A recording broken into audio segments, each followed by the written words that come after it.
Welcome to our channel. Today we're diving into the lives of some of the most insane rulers in history.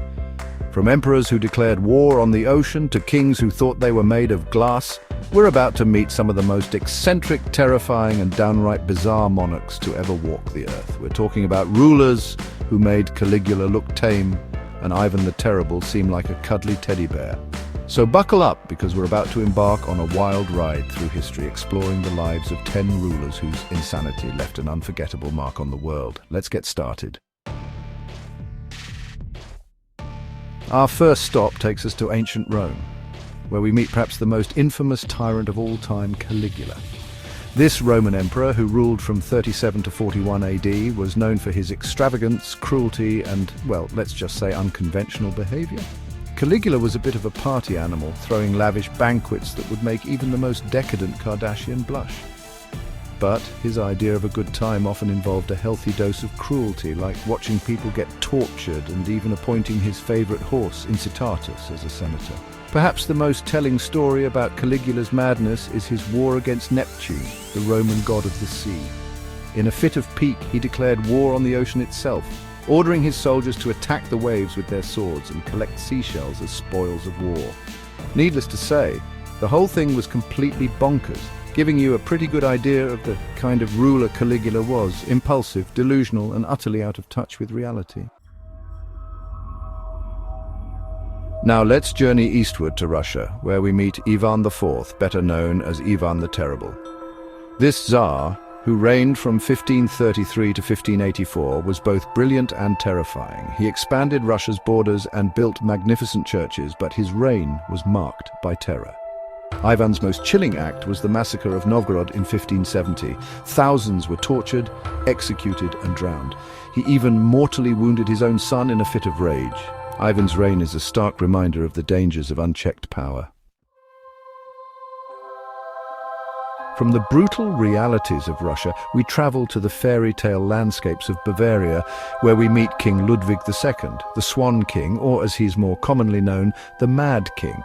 This 19th century monarch was a patron of the arts, a dreamer, and some would say completely out of touch with reality.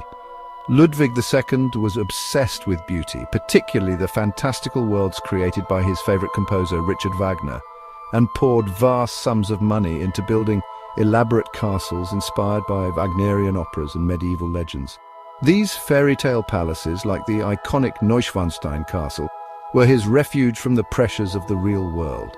However, Ludwig's extravagance came at a cost, nearly bankrupting Bavaria, and his ministers, concerned about his mental state and lavish spending, eventually declared him insane. Ludwig was deposed and died under mysterious circumstances just days later. While some historians argue that Ludwig was simply an eccentric dreamer, his detachment from reality and his obsession with fantasy led to his downfall.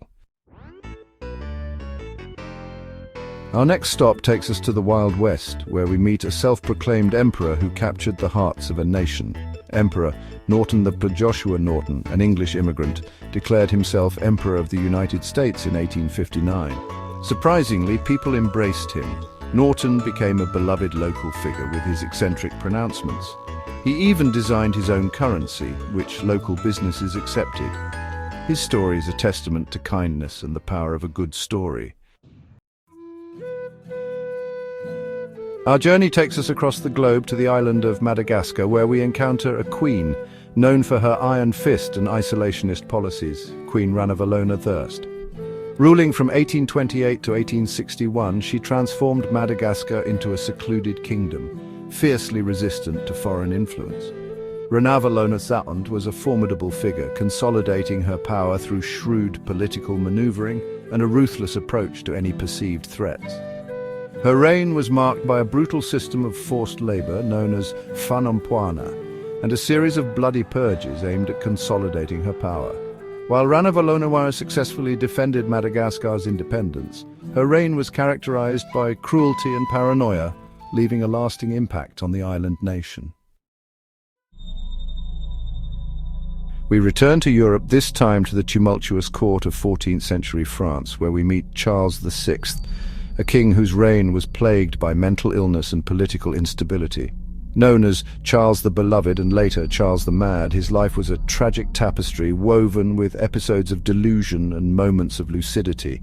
Charles VI's reign began promisingly enough, but at the age of 23, he experienced his first descent into madness, attacking his own knights and believing himself to be made of glass. These episodes of madness, interspersed with periods of relative normalcy, became a recurring theme in Charles VI's life. The court was thrown into disarray as factions vied for power during the king's periods of incapacitation. The fragile mental state of the king had a profound impact on the political landscape of France, leaving the kingdom vulnerable to both internal strife and external threats. Charles VI's tragic reign is a stark reminder of the fragility of power and the devastating consequences of untreated mental illness. Let's travel to the heart of the Ming Dynasty in China, where we encounter Emperor Zhu Huzhao, a ruler of contradictions. Ruling from 1505 to 1521, he was known for his administrative competence and reckless escapades. Zhu Huzhao suppressed rebellions and reformed the military, but also indulged in bizarre behavior, disguising himself as a commoner. His antics horrified court officials.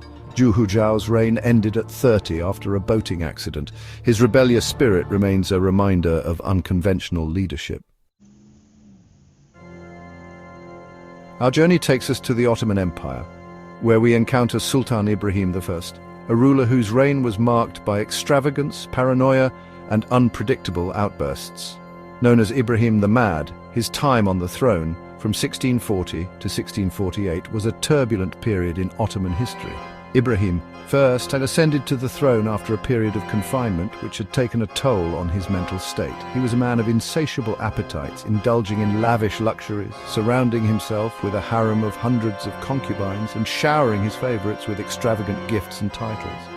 Ibrahim's erratic behavior and his mismanagement of the empire led to widespread discontent, and his reign came to an abrupt end when he was overthrown and executed in a coup orchestrated by the Janissaries, the elite military unit of the Ottoman Empire. Our next stop takes us to England, where we encounter a king whose name is forever linked to the American Revolution, King George III. While his early reign was marked by relative stability and prosperity, his later years were overshadowed by bouts of severe mental illness that earned him the moniker Mad King George. George III was a conscientious ruler, deeply invested in the affairs of state. However, starting in his late 40s, he began experiencing episodes of prolonged and debilitating illness characterized by confusion, paranoia, convulsions, and even temporary blindness. As his condition deteriorated, it led to a regency crisis, with his son, the future George IV, acting as regent during his father's periods of incapacitation. While the exact nature of George III's illness is still debated by historians, it's clear that his mental health played a significant role in his later reign, serving as a reminder that even the most powerful figures are not immune to the challenges of the human condition.